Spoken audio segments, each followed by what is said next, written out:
Good evening. This evening, we want to look at the book of Lucas. That's Luke, the physician. And we want to look at the 12th portion of it, beginning at verse 13. The subject here is titled The Rich Fool. The man who is rich is bathing in opulence, but is acted foolishly. And when we talk about the fool in the Bible, it is not saying that he's unintelligent. That's not what the scripture is saying. It's not saying he is uneducated. King David says, the fool in his heart says that there is no Yah. He doesn't say it with his lips. He conceives it in his thoughts, and by his own actions, it becomes demonstrable. The fool in his heart. So tonight we want to spend a few minutes looking at the rich fool. Verse 13 of the 12th portion of the book of Luke. And it reads, "And someone from the crowd said to him, 'Teacher, speak to my brother to divide the inheritance with me.' But he said to him, 'Man, who made me a judge or a divider over you?' And he said to them, 'Mind, and beware of greed, beware of covetousness, because one's life does not consist in the excess of his possessions.'" So this man comes to Yeshua, and he wants Yeshua to be the arbitrator between he and his brother. His brother obviously has possessions enough to make him feel that his brother should give him some, and he's asking Yeshua to arbitrate a situation. Tell my brother to give me some of what he has. Now, you will recall back in Shemot, that's Exodus chapter 20, when Yah came down onto Mount Sinai and he spoke morality to the people, and in the 10th word he spoke to them, "Thou shalt not covet anything that your neighbor has." Don't covet your neighbor's wife, your neighbor's husband, cattle, ox, anything that your neighbor has. Do not allow greed to propel you to covet the possessions of another person. So this man obviously comes to Yeshua and Yeshua is letting him know, beware of greed, before he gives him a parable. Be aware of what greed, covetousness, might do to you. You may see a person with a house or with a car or with wealth, and you desire it to such an extent that you have developed hatred into your heart for that person or for what the person has, and you will therefore do anything to get what the person has. Be aware of that.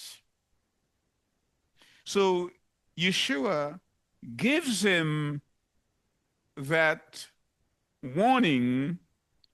In verse 16, he says, he then spoke a parable to them, saying, the land of a certain rich man yielded well.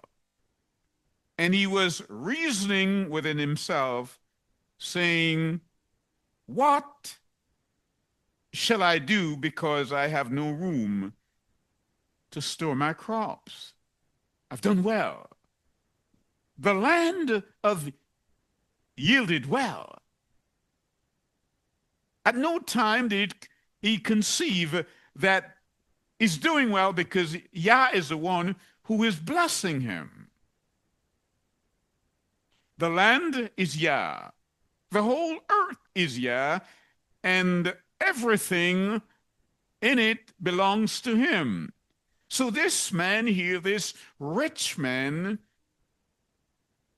is doing well. But I don't see anything here where he even conceived the thought of giving thanks to Yah. The apostle Shaul said, all our prayers should be in thanksgiving. Our breath that we so liberally breathe each day is on loan. We go to bed at night and we sleep and we rest, and he gives us a nudge in the morning and he wakes us up. The privilege is ours. And so we ought to bring glory to him in all that we do, because we have come to represent the kingdom of righteousness. So this man here, he is reasoning with himself. The word says in verse 17, he's reasoning with himself, saying, what shall I do, because I have no room to sow my crops? You know, truth has to be existentially relevant. So if we could conjecture a little, had this man been living in our time, he would be saying, I must diversify my portfolio to make sure that I optimize any uncertainty that might emerge in the market. So I could see this man thinking to himself that consider purchasing some building in Kensington or in Chelsea. High-end properties, so he can let them out. He's spreading his portfolio. That's what he's thinking. I have too much and I cannot put all my eggs on the one end to hatch them. I can't do that. So he's diversifying. I can see him also thinking of U.S. government bonds.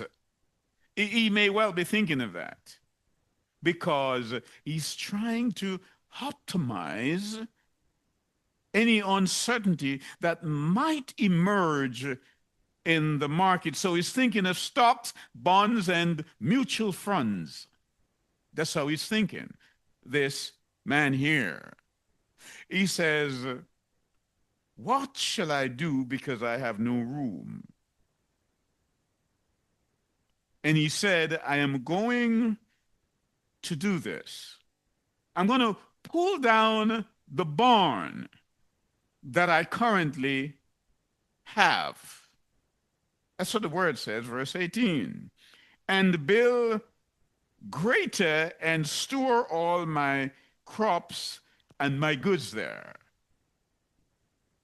This is so relevant for us because we see people each day, we read of them, we watch the news, and we see the wealth so unequally distributed in our environment. And it would appear that they don't even know what to do with it, while the poor continues to beg. And Yeshua did say, remember the poor among you. But they don't give a thought. This man here, it never occurred to him at any time that 1/10 of what he has belongs to Yah.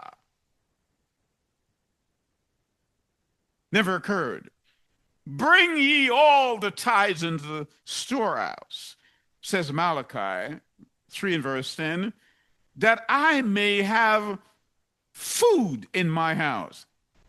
Implicit in that statement, Yah is saying, food is already in your house. But there are people in my assembly that don't have food, so bring the tithes in my house.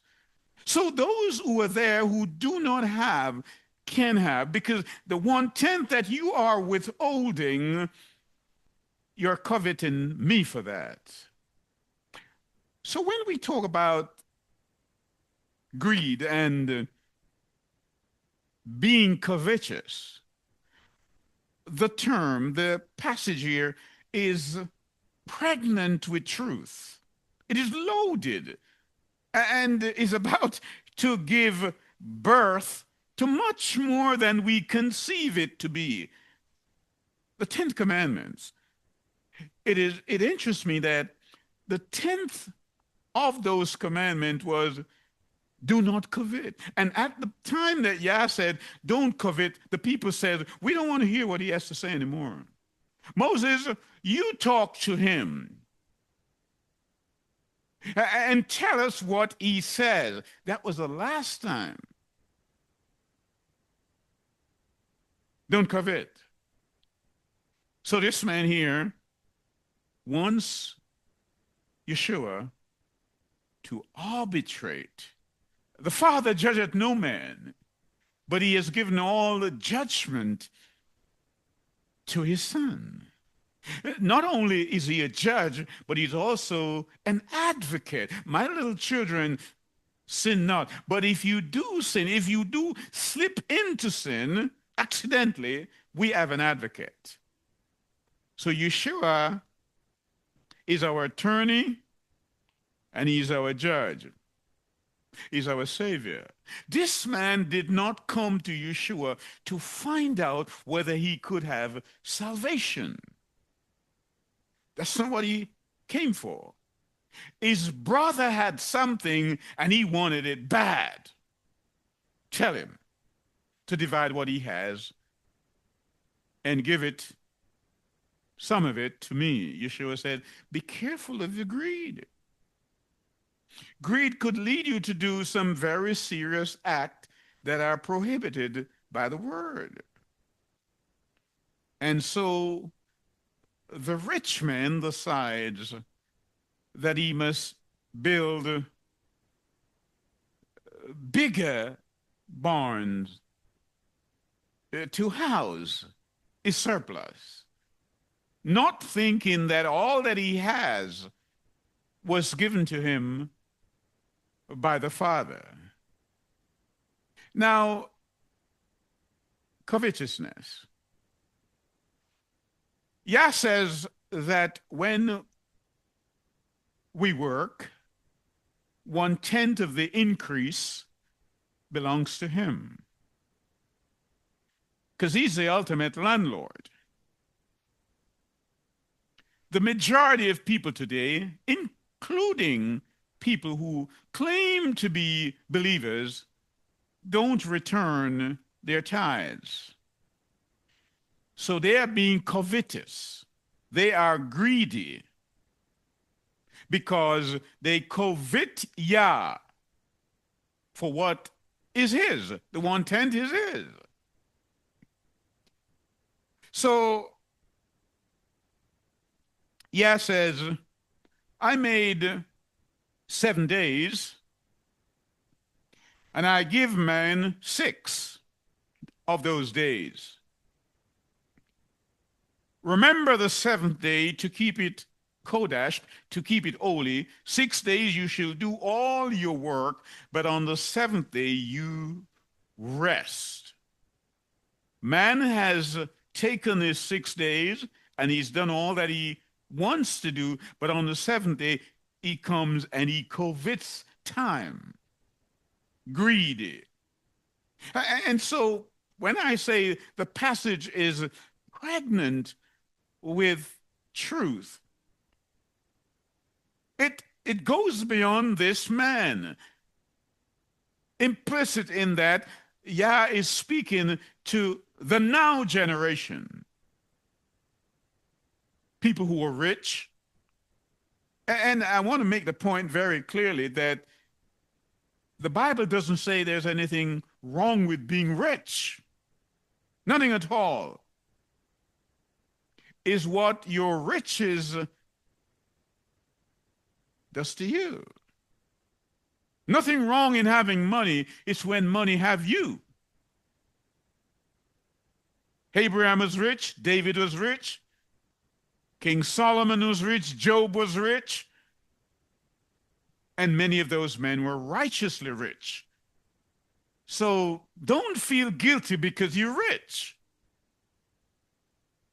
But if you pass your neighbor, people have forgotten how to be neighborly. And so it doesn't matter what the neighbor is going through. People are thinking in terms of bonds, stocks, CDs, how to spread their investment portfolio and diversify all their assets, because it becomes me and me and me alone.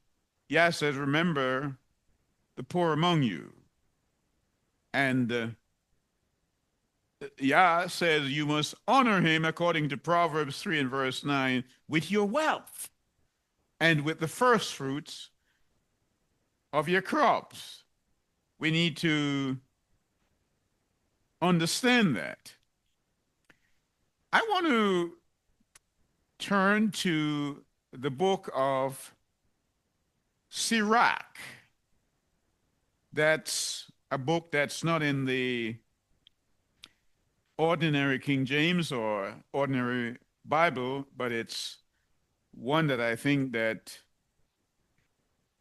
is inspired, that we ought to read and read more frequently than we do. I want to read from the 14th portion of that book, the book of Sirach.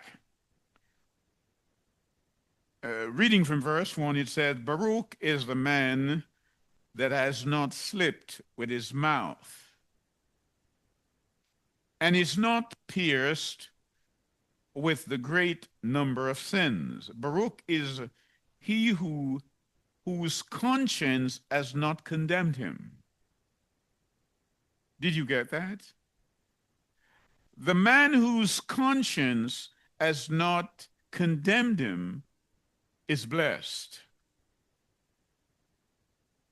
Oftentimes, the conflict is between the individual and their conscience. The conscience is trying to tell them what is the right thing to do, and there is another force fighting against that.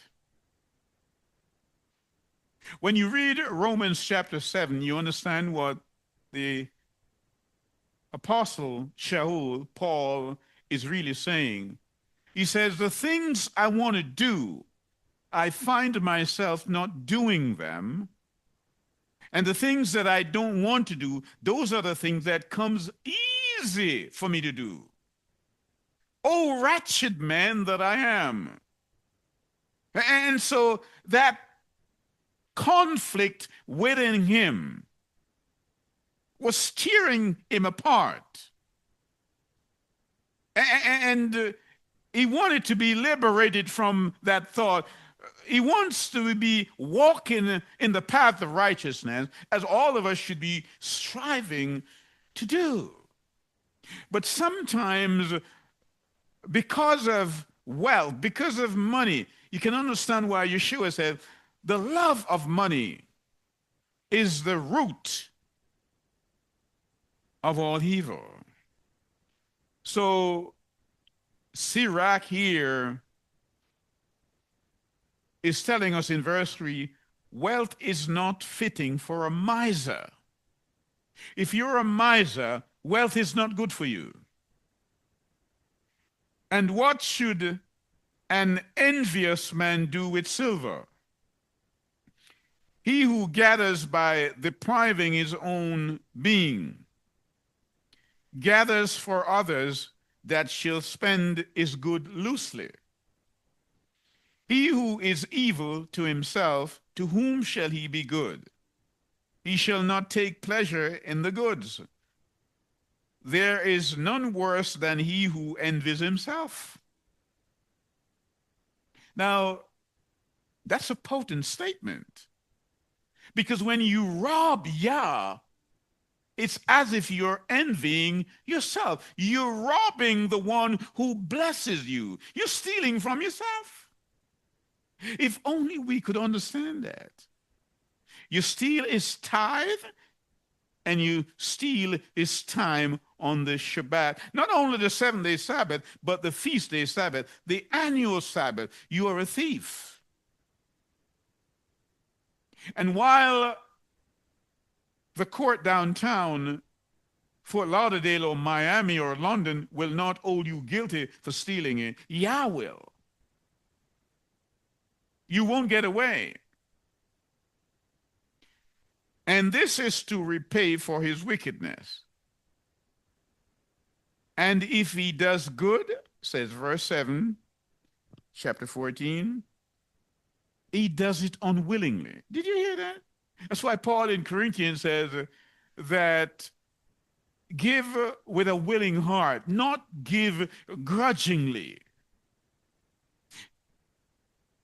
And you have people who will give only for the purpose of a tax write-off. And in the end, he shall declare his wickedness. The greedy man as an evil eye. That's what Sirach is saying. Verse 11, my son, according to your ability, do good to yourself and give Yahweh his due offering. Give Yahweh his due offering.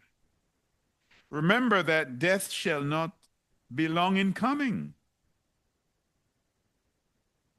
and that the promise of the grave is not revealed to you. Do good to your friend before you die.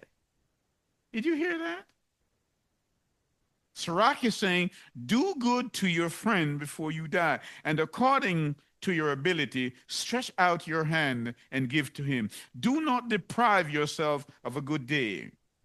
This good day is really the judgment day that's coming. And do not let the share of good desire overlook you. So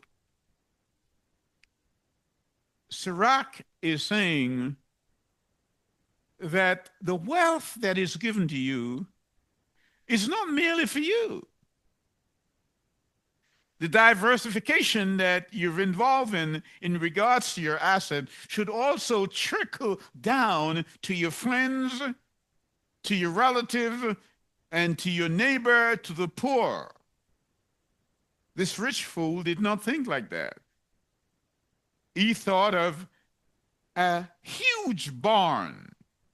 He has so much grain that the current barn was not big enough. He was building it. And so Yah now comes to speak to him. That's what the word says. Yah says, your soul is required from you tonight. Who then? Who then will spend what you have? Let's read it, verse 20. But Elohim said to him, you mindless one, you fool. This night your life shall be demanded from you, and who shall own what you have prepared? Who? You have all this wealth and you didn't want to share it. But that breath that you have, that I've loaned to you to share your wealth with, you did not share it. So I'm going to retrieve my breath back. Who will then get what you have? So is he who is storing up treasure for himself and is not rich towards Elohim. Seek ye first the kingdom of Yah, and all things will be added subsequently. But most people, they choose wealth first, and they ignore the kingdom. Now, I don't get it. Think of it this way. Before we entered into human form, human protoplasm, the Creator looks down the corridors of time, and in his wisdom, he decides that he's going to make man in his own image, and he would make some to live in a particular period of time, and some in the last generation as we are. Each has a particular responsibility and duty to perform. And we are going to be held accountable. He placed all of us in the loins of the first man, Adam. So when he said to Jeremiah, I knew you from the womb, he's saying, I knew you from Adam was born. That's a long time, Jeremiah. And I've called you now to office to warn my people, Israel, because I've asked them to keep the land Sabbath and all the Sabbath, and they have neglected that because of wealth. And so I'm going to invite Nebuchadnezzar to come and besiege the city and take them down to Babylon to spend the time that they have missed. Jeremiah, this is what you were waiting for in the womb.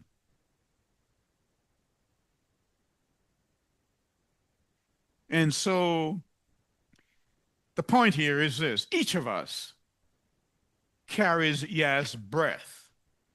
It's on loan. It's on loan.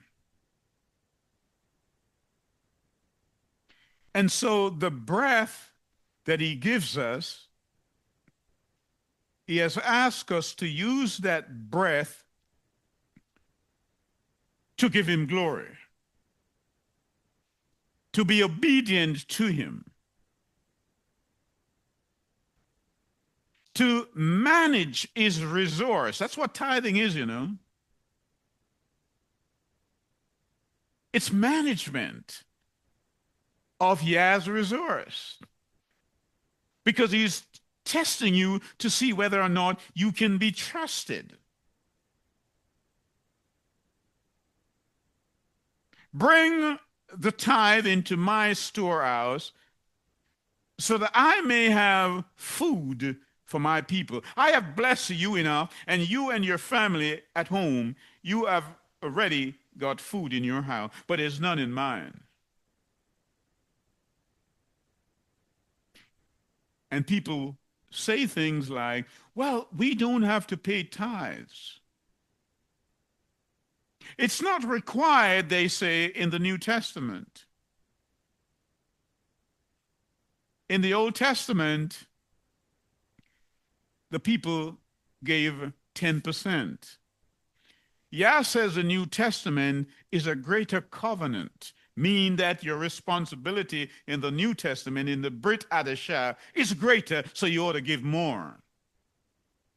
Moreover, you're no longer under the Levitical era, you're under the priesthood of Melchizedek, and Abraham was under that priesthood, and Abraham paid tithe. If you be in Yeshua, according to Galatians 3:29, then are you Abraham's seed. How can you be Abraham's seed and not give?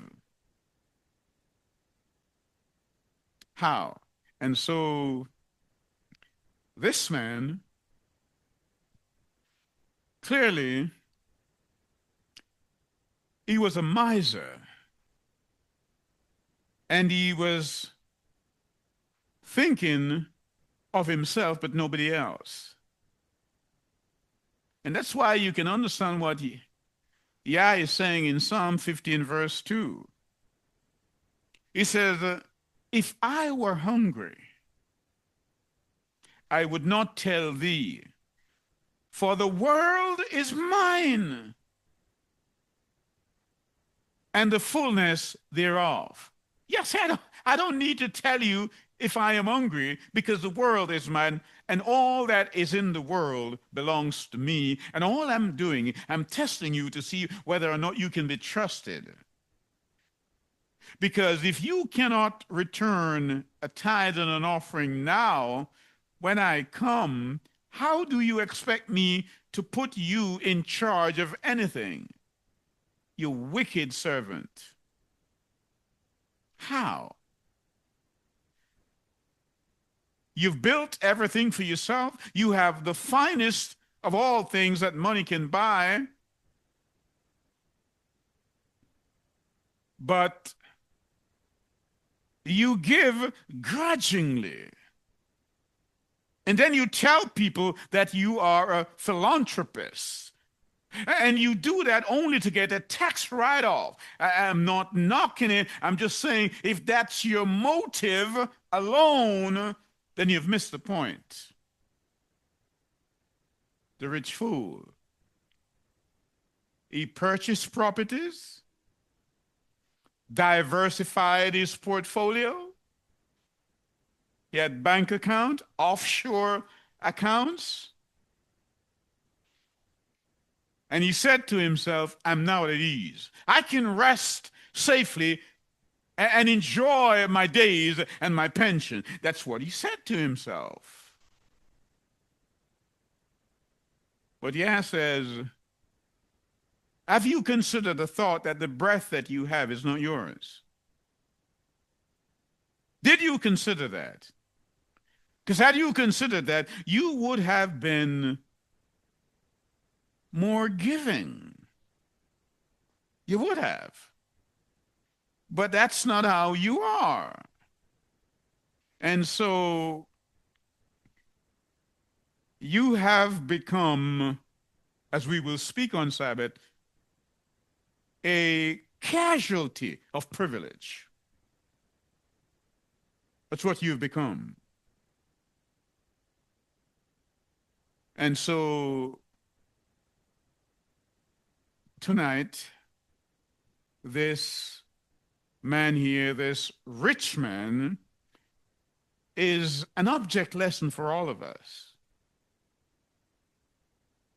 It's an object lesson because Everywhere you go, people are trying to optimize uncertainty. They're studying their financial times. They're watching the stock market, and they're watching how the Dow Jones, how it rallies each day, because they want to make sure that their stocks are okay and their bonds are okay and their CD are getting the right interest rate. That's how people are thinking. And nobody is thinking, I better give Yah what he deserves. They're not thinking of that. Not thinking of that at all. The word says in Exodus chapter 22, 29 and 30, you must not hold back offerings from your granaries or vats. You are to give me the firstborn of your sons. You shall do likewise with your cattle and your sheep. Let them stay with their mothers for 7 days, but on the 8th day you are to give them to me. Think of that, as I indicated. The passage is pregnant with truth. The firstborn male belongs to Yah. How many of us have children, sons? And even at birth, they were never taken and presented to their father. How many?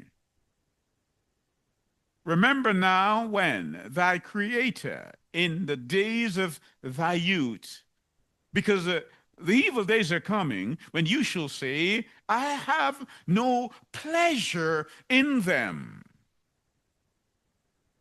None at all. And so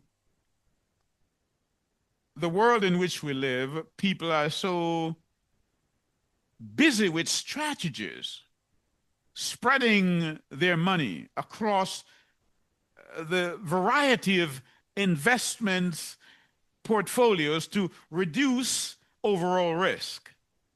They call it diversification. But nobody's planning to meet their maker. None. And so all that they're working for, the word says, at least the wisest man that ever lived, except for Yeshua, it's all vanity.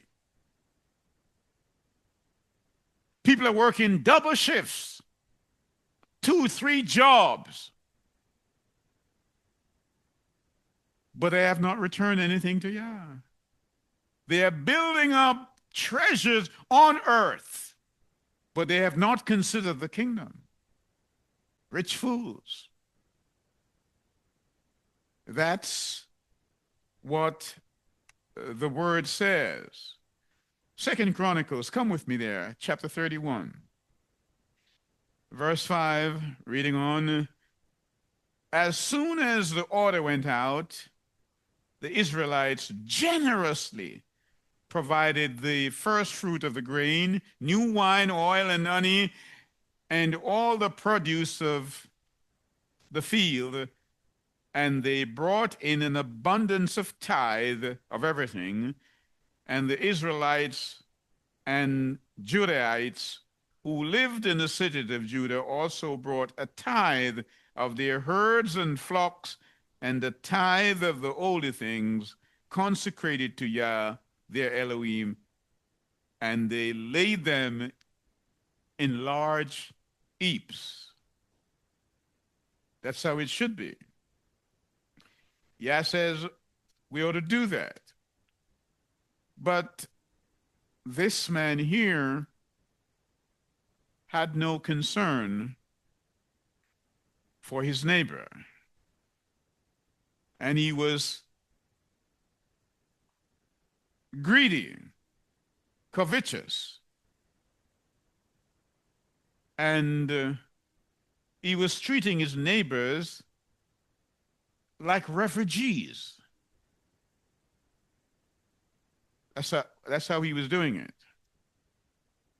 And so all that he was saying was mere platitudes, tritely, because it came to nothing. building bigger barns. And we see that as part of the framework of the society. People are building, extending their wealth. And this man is a millionaire and that one is a billionaire, and nobody's concerned about their own soul. And often I hear people say, this is a free country. And I ask myself, how can people be free when their souls are in prison of sin? How can they be free? This man came to Yeshua not to find out how to achieve salvation. On Sabbath, we will look at another rich man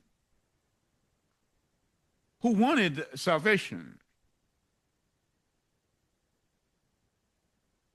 But this man came saying, my brother has wealth. Kind of have this entitlement mentality. Divide what he has and give it to me.